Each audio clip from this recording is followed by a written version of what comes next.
அது போக இதெல்லாம் பொதுவாக நம்மளுக்கு இருக்கக்கூடிய நிலைமைகள். அப்ப என்ன பிரச்சனை என்றால், நாடு முழுவதுமே எங்க பார்த்தாலும் முஸ்லீமுக்கு மதிக்க கூடாது, இது பரவலா இருக்குது. சரி, இப்படிலாம் இருந்துச்சுன்னு சொன்னா நம்ம ஒரு நியாயம் கேட்டு எங்க போவோம்? கடைசியா கோர்ட்டுக்கு தான் போவோம். கோர்ட் எதுக்காக இருக்கிறது? அவன் தான் கண்ணெல்லாம் கட்டி வச்சு சீன் காட்டுறாங்க. கோர்ட்ல என்ன செய்யறாங்க? நீதி தேவதைன்னு ஒரு பொம்பளை படத்தை போட்டு அது கண்ணெல்லாம் கட்டி, நாங்க ஆள் பார்த்து தீர்ப்பளிக்க, கண்ணை கட்டுறதுக்காக வேண்டி ஆள் பார்த்து தீர்ப்பளிக்க மாட்டோம், காலத்தான் திறந்து வச்சிருப்போம், விசாரணையை கேட்போம், நியாயத்தின் அடிப்படையில் தீர்ப்பு வழங்கிடுவோம், யாருக்கும் எந்த வித்தியாசமும் கிடையாது அப்படின்னு காட்டுற சீன் காட்டுற மாதிரி என்ன செய்யறாங்க? நீதி தேவதைன்னு ஒரு படத்தை போட்டு அதுக்கு கண்ணையும் கட்டி ஒரு திராசையும் போட்டு அது பாரபட்சமா ஆடாது, முள்ள அங்கிட்டு அங்கிட்டு விலகாதுன்னு சொல்லி ஒரு திராசையும் போட்டு சீன் காட்டுறாங்க நீதிமன்றத்தில். நம்ம நம்பி என்ன செய்யறோம்? நீதிமன்றம் அநியாயம் பண்றாங்க, நீதிமன்றத்துக்கு போனா நியாயம் கிடைக்கும் அப்படிங்கிற ஒரு நம்பிக்கையோடு நம்ம இருக்கலாம்னு பார்த்தா இவங்க அதை விட மோசமா இருக்கிறாங்க. நீதிமன்றத்தில் இருக்கக்கூடிய நீதிபதிகள் அவன் எந்த மதத்தை சார்ந்தவனா இருக்கிறானோ அதன் அடிப்படையில் தான் எல்லாத்தையும் சிந்திக்கிறான். அவனுடைய தீர்ப்புல இந்த அனைத்தையும் சிந்திக்கிறான். எந்த அளவு சிந்திக்கிறான்? கீழே உள்ள சாதாரண மாஜிஸ்ட்ரேட் லெவல் நான் சொல்லல, மேலே இருந்து கீழே வரைக்கும் பாத்தீங்கன்னு சொன்னா அப்படி ரத்தத்துல ஊடுருவி போயிருக்கிறது. என்ன ஊடுருவி இருக்கிறது? ஒரு காலத்தில் நினைச்சாங்கன்னா நம்ம எல்லாருமே இந்துத்துவா தான், இந்துத்துவா என்பது அது ஒரு இந்து மதத்துடைய கொள்கை இல்ல, முஸ்லீம் இந்துத்துவா கொள்கை தான், கிறிஸ்துவர் இந்துத்துவா கொள்கை தான் அப்படின்னு சொல்லி ஒரு கோட்பாடை கொண்டு வந்தாங்க. அத இந்து மதம் வேற, இந்துத்துவா வேற, இந்து கலாச்சாரம் வேற அப்படின்னு சொல்லிட்டு இதை எல்லாரும் பின்பற்றணும். எப்படி? முஸ்லிம்னு சொல்லிக்க, முஸ்லிம் என்று சொல்லிக்கொண்டு முஸ்லிம் பேரை வைத்துக் கொண்டு இந்துக்களுக்கு சில கலாச்சாரம் இருக்குல்ல, அதை நீ ஏத்துக்கிறேன்னு. என்ன கலாச்சாரம்? ராமரை கடவுளா ஏத்துக்கிறேன்னு, முருகனை கடவுளா ஏத்துக்கிறேன்னு, கிருஷ்ணரை கடவுளா ஏத்துக்கிறேன்னு, எங்களை போல ஆடல் பாடல் கூத்து கும்பாலம் நடத்தனு, நீ அப்துல் காரா இருந்துக்க, நீ இப்ராஹிமா இருந்துக்க, நீ பள்ளியாசலுக்கு போய்க்க, அது இந்த பக்கம் வந்துக்க, இப்படிங்கிறது தான் இந்துத்துவா. இப்படி நம்மளை எல்லாம் ஆக்குறது அவனுடைய திட்டம். முஸ்லீம்கள் எப்படி இருக்க ஆசைப்படுறான்?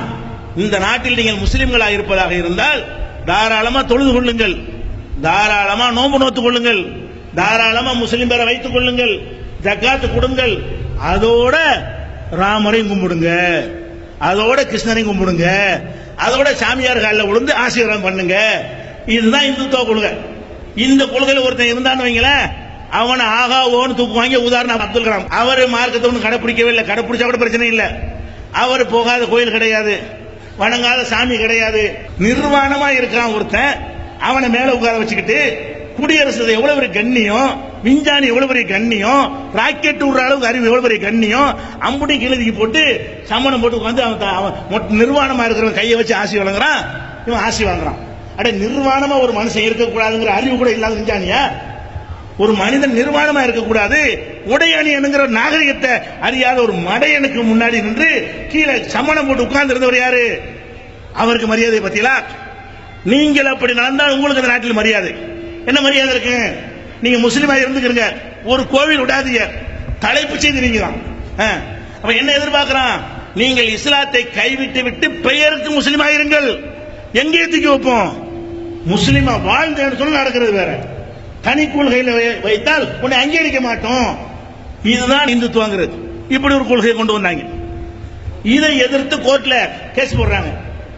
இந்துத்துவா என்பது திணிக்கிறாங்க, அது ஒரு மதம் சார்ந்த ஒரு விஷயம் சொல்லும் பொழுது சுப்ரீம் கோர்ட் நீதிபதி சொல்றான், இந்துத்துவா என்பது இந்துக்களுக்கு மட்டும் உள்ள எல்லாத்துக்கும் உள்ளதுதாங்கிறான். இவன் என்ன சொன்ன அப்படி சொல்றாங்க, முஸ்லீம்களும் இந்துத்துவா கடைபிடிக்கணும், கிறிஸ்தவர்களும் கடைபிடிக்கணும் இந்துத்துவாவை. இந்து வேற இந்துத்துவா வேற. அது இந்துனா என்னது? பேரை இந்து பேரா வச்சுக்கிறது, அது இந்துத்துவா. முஸ்லீம் பேரா வச்சுக்கிட்டு இந்துவா இருந்தால் அதுக்கு பேர் இந்துத்துவா. இப்படின்னு ஒரு டிஃபரெண்டான ஒரு விளக்கத்தை யார் கொடுத்தா? சுப்ரீம் கோர்ட்ல கொடுத்து அது தப்பு இல்லைங்கிறாங்க. இது தப்பு இல்லை, இந்துத்துவாவாக நீங்க எல்லாம் மாறிவிடுங்கள் என்று சொல்வது தப்பு இல்லை. முஸ்லீமை இந்து கலாச்சாரத்தை ஏற்றுக்கொண்டு சொல்றானே, அது சட்டப்படி தப்பு இல்லை அப்படின்னு சுப்ரீம் கோர்ட்ல சொன்னா நீதித்துறையில நியாயம் இருக்கு நினைக்கிறீங்களா? இவனுங்களா? இவன் உள்ளத்துல காவி இருந்தால் தானே இப்படி சொல்லியிருக்க முடியும். அரசியல் சாசனப்படி இப்படி சொல்ல முடியுமா? இப்படியானவர்கள் நீதிமன்றத்தில் இருந்தார்கள், யாரும் மறுக்க முடியாது. அதே மாதிரி ராணுவத்தில் ஒரு பணியாளர் அன்சார் அகமது ஒரு ஆளு, தாடி வைக்கிறதுக்காக வேண்டி அனுமதி கேட்கிறாரு. ராணுவத்தில் தாடி வைக்கணும், வைக்கலான்னு சொல்லு, வைக்க வேணான்னு சொல்லு. அதுக்கு என்ன பண்றாங்க தீர்ப்பளிக்கும் போது, இந்த மாதிரியான ஒரு பாகிஸ்தான் விளையாட்டுலாம் வச்சுக்கிறாருங்கிறாங்க. இது பாகிஸ்தான் விளையாட்டம், தாடி வைக்கிறது. மோடி பாகிஸ்தான் விளையாட்டா? மோடியை போய் சரிச்சுப்போம். முதல்ல மோடி தானே தாடி வச்சிருக்காரு, இப்ப தாடி வச்சா பாகிஸ்தானா? அப்படிங்க சீக்கியர்கள்லாம் போய் சரிச்சு விட்டு பார்ப்போம். அப்ப அந்த மாதிரி சொன்னார்கள். அதே மாதிரி மத்திய பிரதேசத்தில் சலீம் ஒரு மாணவர் பள்ளிக்கூடத்தில் தாடி வைக்க சொல்றாங்கன்றதுக்கு அது கேஸ் போட்டா நம்ம கட்ஜு இருக்காரு, மார்க்கண்டே கட்ஜு, அவர் நினைச்சாரு இது போன்ற தாலிபானிசத்தை எல்லாம் அனுமதிக்க முடியாது. தாலிபானிசம் இது தாடி வைக்கிறான்னு கேட்டா தாலிபானிசம். எங்க மத நம்பிக்கைப்படி உன்னை கத்தியத்து குத்துனமா அதான் தாலிபானிசம். குண்டு வச்சா அது தாலிபானிசம். உன்னை கொலை பண்ணா தாலிபானிசம். தாடி வைத்தா தாலிபானா? அப்ப தாடி வைத்தால் தாலிபானிசம் சொன்னா அப்படி சீக்கிரம் தாலிபானிசம் சொல்லி பார்ப்போம். அப்ப என்று சொன்ன காட்சியை பார்த்தோம். கடைசியில் உலகத்தில் எல்லாம் பெரிய எதிர்ப்பு வந்த பிறகு கட்சி மன்னிப்பு கேட்டு வாபஸ் வாங்கிட்டு, அது ஒரு விஷயம். நான் தவறா சொல்லிட்டேன் மன்னிச்சுக்கிறேன்னு சொல்லி நீதிபதி மன்னிப்பு கேட்ட, அது ஒரு விஷயம். இப்படி சொல்ற அளவுக்கு நிலைமை இருந்ததை பார்க்கிறோம். அதே மாதிரி குர்பானி கொடுக்கணும்ல, முஸ்லிம்கள் குர்பானி ஆடு மாடு ஒட்டகம் மூணையும் கொடுக்கணும். பெருநாளே கொடுக்க போறோம். இந்த குர்பானியை கொடுத்து ஏழைகளுக்கு பயங்கர உலகம் நடந்துகிட்டே இருக்குது. நம்ம சென்னை உயர்நீதிமன்றத்தில் 4 கிறுக்கு பேர் கேஸ் போட்டாங்க. என்ன கேஸ்? பிராணிகள் வதை சட்டத்தின்படி ஒட்டகத்தை அறுக்கிறாங்க, அதை தடை செய்யணும். ஒட்டகத்தை குர்பானி கொடுக்கிற தடை செய்யணும். நம்ம தமிழகத்தில் சென்னையில் இருக்கிற ஹைகோர்ட் தீர்ப்பளிக்கிறது தடை. இந்த நோன்பு பெருநாள் ஹஜ்ஜி பெருநாளைக்கு போன 4 வருஷத்துக்கு முன்னாடி ஹஜ்ஜி பெருநாளைக்கு உங்களுக்கு குர்பானி கொடுக்க, ஒட்டகத்தை குர்பானி கொடுக்க கூடாது, ஏன்னா மிருக வதை, அது என்னவா மிருக வதையில வருது அப்படின்னு சொல்லி தீர்ப்பளித்தார்கள். நம்ம என்ன செஞ்சோம்? நாங்க மீறி ரோட்ல போட்டு அறுப்போம். உன்னால ஏண்டதை பார்த்துக்கன்னு சொன்னோம் தௌஹீத் ஜமாஅத் சார்பாக. அப்ப என்ன செஞ்சோம்? நீ தடை விதிக்கிறியா? தடையை மீறி நாங்கள் வெளிப்படையாக அதை செய்வோம். உன்னால ஏண்டதை பார்த்துக்கன்னு சொன்னோம். அது வேற விஷயம். அடுத்த நாள் அவசர அவசரமா கூடி வாபஸ் வாங்கிட்டாங்க. இந்த தீர்ப்புக்கு என்ன காரணம்? மிருக வதை காரணம். மிருக வதைன்னா என்னது? எந்த மிருகத்தையும் வதை செய்யக்கூடாது தானே. மாட்டை இருக்கக்கூடாதுன்னு சொல்லு, அது மிருக வதை தானே. ஆட்டை இருக்கக்கூடாதுன்னு சொல்லு, மிருக வதை தானே. கோயில் பூரா கோழி அறுத்து பூஜை பண்றானே, அதை கூடாதுன்னு சொல்லு, மிருக வதை தானே. மிருக வதைன்னு தடுக்கிறதா இருந்தா அனைத்தையும் தடுக்கணுமா இல்லையா? ஆடு மாடு ஒட்டகம் கோழி பன்னி எதையும் இருக்கக்கூடாது சொல்லு பார்ப்போம். அப்ப ஒட்டகத்தை பெருநாள் அன்னைக்கு ஒட்டகம் இருக்கிறத மட்டும் ஒரு குறிக்கோளா வைத்துக் கொண்டு கேஸ் வந்தால் உடனே அதுக்கு தீர்ப்பளிக்கிறார்கள் என்று சொன்னால் அவங்க உள்ளத்துல என்ன இருக்கிறது? காவிதான் இருந்தது. காவி இருந்ததால் தான் அடுத்த நாள் வாபஸ் வாங்கினார்கள். சட்டப்படியான தீர்ப்பா இருந்தா வாபஸ் வாங்கியிருப்பியா? சட்டப்படியான தீர்ப்பா இருந்தா உறுதியா நின்றுக்கணும். அப்ப நீ ஒட்டகம் நீதிமன்றம் எப்படி பாக்குது? முஸ்லீம்கள் பிரச்சனை எவனாவது கேஸ் கொண்டு வந்தா மண்டலாட்டி அவன் தெளிவா இருக்கிறாங்க. கேஸ் வராத வரைக்கும் சும்மா இருப்பாங்க. நீங்க பள்ளிவாசல்ல பாங்கு சொல்ற கேஸ் கொடுத்தா கூட நிறுத்தன உத்தரவு போடுவாங்க, போட்டிருக்கிறாங்க. இவங்களுக்கு இதே வேலை. காவியோட உட்கார்ந்து நீதிபதிகளாக இருப்பவர்கள் தான் அதிகமாகிவிட்டார்கள் இன்றைக்கு. அதே மாதிரி ஒருத்தன் கற்பழிச்சுட்டான், அவனுக்கு தண்டனை கொடுத்துட்டு அவனை முன்கூட்டியே விடுதலை செய்யறதுக்கு ஒரு மனு, அந்த மனு விசாரிச்சு முன்கூட்டியே விடுதலை செய்யறாங்க. விடுதலை செய்யாம தொலைஞ்சிட்டு அது வேற விஷயம். அப்ப என்ன செய்தார் நீதிபதி? நம்ம தமிழ்நாட்டில் உள்ள கூத்தான் இது. செய்யும் பொழுது உன்னை முன்கூட்டியே விடுதலை செய்யறோம், இனிமே ஒழுங்கா போய் கரெக்டா சாமி கும்பிடணும், ஒழுங்கான பூஜை புனஸ்காரத்தை விட்டுறக்கூடாது, அதன்படி நடக்கிறதா இருந்தா அந்த நம்பிக்கையில் உன்னை தண்டனை குறைக்கிறோம். இது நீதிபதி வேலையா? ஏன்னா சாமி கும்பிட வைக்கிறது உன் வேலையா? அவன் முஸ்லீமா இருந்தா அவனையும் சாமி கும்பிட சொல்லுவியா? கிறிஸ்தவன் இருந்தா அவனையுமே சாமி கும்பிட சொல்லுவியா? வீரமணி கேஸ்ல வந்தாருன்னா சாமி கும்பிட சொல்லுவியா? இதை என்ன நீதிபதி என்ன சொல்றீங்க? இத நீதிபதி வேலை என்ன? உன் தண்டனை குறைக்கிறேன்னு சொல்லி தொலைஞ்சிட்டு போ. குறைக்க முடியாதுன்னு சொல்லு. தண்டனையை குறைக்கிறாங்கன்னா இனிமேலாவது நீ போய் ஒழுங்கா பூஜை செய்து புனஸ்காரம் செஞ்சு சாமியை கும்பிட்டு நல்லவன நடனா இது ஏன்டா உங்களுக்கு வேலை? இது சொல்லணும்னு அரசியல் புத்தகத்தில் இருக்குதா? அரசியல் சாஸ்திரம் இந்த மாதிரி கருத்து இருக்குதா? இல்ல. இவன் எதை நம்புறானோ அதன்படி தீர்ப்பளிக்கணும்னு நினைக்கிற காட்சியை பார்க்கிறோம். அதே மாதிரி சென்னையில் ஒரு ஹைகோர்ட்ல தான் ஒரு ஐஏஎஸ் அதிகாரியுடைய குடும்பத்தினுடைய விவாகரத்து வழக்கு நடக்குதுங்க. புருஷன் பொண்டாட்டிக்கு மருமகக்காரி கேச போட்டு விட்டா, விவாகரத்து கேஸ் நடக்குது. விவாகரத்துக்கு ஏற்றதாக இந்த வழக்கு இருந்தால் விவாகரத்து கொடு, விவாகரத்துக்கு ஏற்றதா இல்லைன்னா இல்லைன்னு சொல்லு. நீதிபதி சொல்றாரு, நீங்கள் எல்லாம் போய் காஞ்சி சங்கராச்சாரியர் சந்தித்து அவருடைய அருளையை பெற்று ஆசியை வாங்கி கொண்டு நல்லபடியாக வாழுங்கள். இது தீர்ப்பா? சங்கராச்சாரிய யார்? அவரு மனிதர். அவரும் தப்புலாம் செஞ்சிருக்கிறார். இந்த தப்பு செய்யறதுக்கு ஒரு வாரத்துக்கு முந்தி நடந்தது. நான் இப்படி தப்புக்கு ஒரு வாரத்துக்கு முந்தி இவர் சொல்றாரு சங்கராச்சாரிய போய் பாருங்கிறாரு. நான் என்ன கேட்கிறேன், நீ சங்கராச்சாரிய போய் ஆசி வாங்கன்னு ஒரு நீதிபதி ஒரு குற்றவாளிக்கு நீ சொல்வாயானால் நீ அரசியல் சாசனப்படி நீ தீர்ப்பளிக்கிறியா? நீ வைத்திருக்கிற பக்தியின்படி தீர்ப்பளிக்கிறியா? உன் மத நம்பிக்கைப்படி தீர்ப்பளிக்கிறியா? அப்ப நீதிமன்றத்திலையும் காவி ஊடுருவி இருப்பது இதுலயும் நம்ம பார்க்கிறோம். அதே மாதிரி கேரளாவில் ஒரு இந்து மதத்தை சேர்ந்த 18 வயசை தாண்டிய மைனர் கிடையாது, 18 வயசை தாண்டிய ஒரு பெண்ணு முஸ்லிம் பையனை காதலிச்சு இஸ்லாத்துக்கு வந்துட்டா. காதலுக்காக வேண்டி எல்லாத்தையும் திறந்துட்டு பெண்கள் போயிட்டு தான் இருக்கிறாங்க. எல்லா மதத்திலும் நடக்கிறது. அப்படி அந்த இந்து மதத்தை சேர்ந்த ஒரு பெண்ணு ஒரு முஸ்லிம் பையனை காதலிச்சு கல்யாணம் பண்ணிட்டான். இதை பெற்றோர்கள் கடத்திட்டு போயிட்டாங்கன்னு கேச கொண்டு வர்றாங்க. நீ சட்டப்படி என்ன தீர்ப்பளிக்கணும்?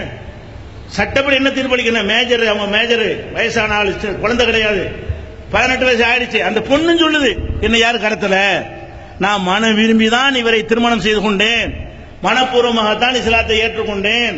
இப்ப நீதிபதி என்ன செய்யணும்? இது நாங்க சட்டம் தலையிட இயலாது. மேஜருக்கு அந்த உரிமை இருக்கிறது. மைனராக இருந்தால் தான் கடத்தல் கேஸ் போட முடியும். மேஜரை ஒன்றும் செய்ய முடியாது. அப்படின்னு தான் எல்லா நீதிமன்றங்களும் தீர்ப்பு அளிக்கிறது. அந்த கேரள நீதிமன்றம் என்ன செய்யுதுன்னு கேட்டா, நீ மதம் மாத்துறதுக்காக வேண்டி லவ் ஜிஹாதுன்னு சொல்லி இந்து பெண்களை ஏமாத்தி மதமாற்றம் பண்ணி இருக்கிறியா? மதமாற்றம் செய்வதற்காக ஒரு கூட்டம் அலைந்து கொண்டிருக்கிறது, அவர்களை தடை செய்ய வேண்டும். சம்மதம் இல்லாம லவ் ஜிஹாத், பொம்பளைகளுக்கு காதல் வலை வீசி மதம் மாத்திட்டு இருக்கிறாங்களாம். அட எல்லா மதத்திலும் தான் ஓடிக்கிட்டு இருக்குது. எல்லா மதத்தை சேர்ந்தவர்களும் அந்த பருவத்தில் ஒழுங்கான வாழ்க்கை துணை அமைத்துக் கொடுக்கவில்லை என்று சொன்னால் இவங்க கிடைச்சாலும் ஓடுற அளவுக்கு அந்த டீனேஜ் அப்படி இருக்கிறது. அந்த அடிப்படையில் அங்கிட்டு ஒன்று போய்கிட்டு இருக்கிறது. இதை என்ன சொன்னா நீதிபதி, லவ் ஜிஹாத் என்று செய்கிறார்கள். அதோடு மட்டும் இல்லாம இந்த பெண்ணை புருஷனோட அனுப்பாம பெற்றோரோட வலுக்கட்டாம அனுப்புறான். சட்டப்படி செய்யலாமா? இத நீதிபதி நியாயம் இருந்தா வேற ஒரு மதத்தார் தான் என்ன தீர்ப்பு அளிச்சிருப்பாரு?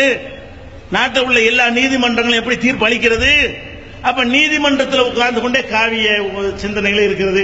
படிக்கும் போதே காவிய சிந்தனை வளர்த்துக் கொண்டே படிக்கிறது.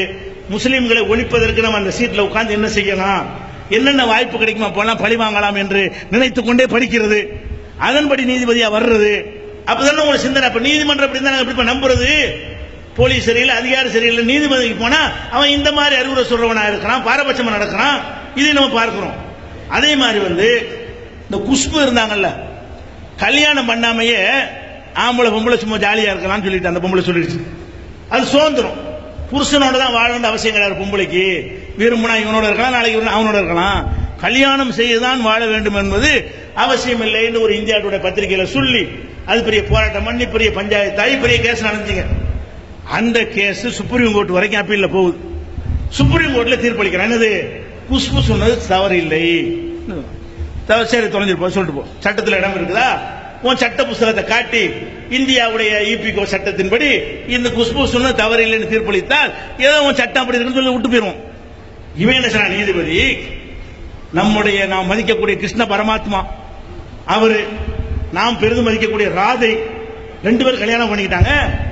கல்யாணம் பண்ண வந்து ஜாலியா இருந்தாங்க. அதனால் குஷ்பு சொன்ன தவறு இல்லை. அத குஷ்பு சொன்னது தவறு இல்லை என்பதற்கு கூட ஆதாரம் புராணம், சட்டம் இல்லை.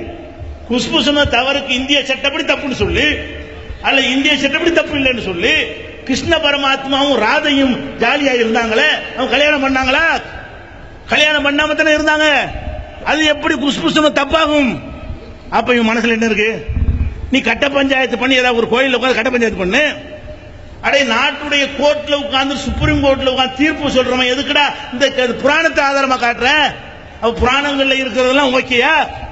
அப்ப ஈயத்தை காய்ச்சி ஊத்துன்னு இருக்கா இல்லையா? வேதத்தை கேட்டானா ஊத்திட்டு போனா என்ன தீர்ப்பு அளிப்ப? நீ தாழ்த்தப்பட்டவன் வேதத்தை காதுல கேட்டான்னு சொன்னா அவன் காதுல ஈயத்தை காய்ச்சி ஊத்துன்னு இருக்கிறது. ஊத்திவிட்டு கோர்ட்டுக்கு போறான். இவன் சீட்ல உட்கார்ந்துருக்கான். என்ன சொல்லியிருப்பான்? அவர் ஊத்திய தப்பு இல்லை, ஏனென்றால் மனுஷ இறுதியில் அப்படித்தான் இருக்குன்னு சொல்ல மாட்டியா நீ? அப்ப நீதிபதிகள் அவர்கள் புராணங்களை வைத்துக் கொண்டு என்ன செய்யறான்? தீர்ப்பளிக்கிற காட்சியை பார்க்கிறோம். இந்த சட்ட புஸ்தகத்தை படிக்க மாட்டேங்கிறான். சட்டப்படி சரியா தவறான்னு பார்க்க மாட்டேங்கிறான். இப்படியான ஒரு விஷயத்துக்கு இதை நம்ம ஆதாரமா காட்டுறோம். அதே மாதிரி பகவத்கீதை எல்லாருக்கும் தெரியும். கோர்ட்ல உள்ளவனுக்கு நல்லா தெரியும். சாதாரண மக்களுக்கு தெரியாட்டா கூட இந்துக்களுடைய வழக்கு வந்து என்ன செய்வான், கீதையை கொடுத்து சத்தியம் பண்ண சொல்லுவான். முஸ்லீம்னா குர்ஆனை கொடுத்து சொல்லுவான். கிறிஸ்தவர்னா பைபிளை கொடுத்து சத்தியம் பண்ண, நான் சொல்வதெல்லாம் உண்மை, நான் சொல்வதெல்லாம், கோர்ட்டில் சினிமாலாம் பார்த்திருப்பீங்கல்ல, நான் சொல்வதெல்லாம் உண்மை, உண்மை தவிர வேறு இல்லை இப்படின்னு சொல்வதற்கு இந்துக்களா இருந்தா எந்த புத்தகத்தை கொடுப்பான்? பகவத்கீதை கொடுப்பான். பகவத்கீதை என்பது இந்துக்களுடைய வேதம். அதில் சொல்லக்கூடிய கிருஷ்ணர் வந்து இந்துக்களுடைய ஒரு கடவுள், கிருஷ்ண பரமாத்மா, கிருஷ்ணர்லாம் சொல்றாங்க இல்லையா, அவர் இந்து மதத்தினுடைய ஒரு கடவுளாக உள்ளவர். இது எல்லாருக்கும் தெரிஞ்ச ஒரு விஷயம். இதை வந்து பாடநூலாக ஆக்கணும்னு ஒரு பிரச்சனை கொண்டு வர்றாங்க. எதை? பள்ளிக்கூடத்து பாட புத்தகத்தில் பகவத்கீதையை பாடமாக்கணும், பகவத்கீதையை பாடமாக்கணும்னு சொன்னதுக்கு எதிராக வழக்கு போடப்படுறது மத்திய பிரதேச ஜபல்பூர் கோர்ட்ல.